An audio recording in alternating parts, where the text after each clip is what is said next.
বড়োদরার হয়ে সৈয়দ মুশতাক আলী টি-20 ট্রফিতে ত্রিপুরার বিরুদ্ধে ব্যাট হাতে জ্বলে ওঠেন ভারতীয় দলের সাবেক অধিনায়ক হার্দিক পান্ডিয়া। শুক্রবার ত্রিপুরার বিরুদ্ধে হার্দিক পান্ডিয়ার ঝোড়ো 23 বলে 47 রানের দৌলতে সফররত ত্রিপুরাকে 7 উইকেটে পরাজিত করল বড়োদরা। হোলকার স্টেডিয়ামে অনুষ্ঠিত হওয়া এদিনের ম্যাচে টস জিতে প্রথমে বোলিংয়ের সিদ্ধান্ত নেন বড়োদরার অধিনায়ক ক্রোনাল পান্ডিয়া। ত্রিপুরা তাদের নির্ধারিত 20 ওভারে 9 উইকেটের বিনিময়ে করে 109 রান। 40 বলে 50 রান করেন অধিনায়ক মনদীপ সিং। শঙ্কর পাল এবং পারভেজ সুলতান ছাড়া ডাবল ফিগারে পৌঁছতে পারেনি ত্রিপুরার কোনো ব্যাটসম্যান। বড়োদরার হয়ে আকাশ সিং 3টি উইকেট এবং ক্রোনাল পান্ডিয়া নেন 2টি উইকেট।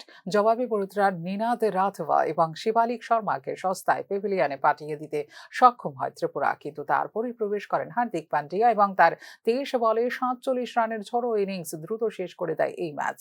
ত্রিপুরার বাঁহাতি স্পিনার পারভেজ সুলতানের প্রতি কঠোর ছিলেন হার্দিক পান্ডিয়া। 10ম ওভারে তাকে 4টি ছক্কা এবং একটি বাউন্ডারি হাঁকান হার্দিক। শেষ পর্যন্ত 11.3 ওভারে 3 উইকেটের বিনিময়ে জয়ের জন্য প্রয়োজনীয় রান সংগ্রহ করে বড়োদরা।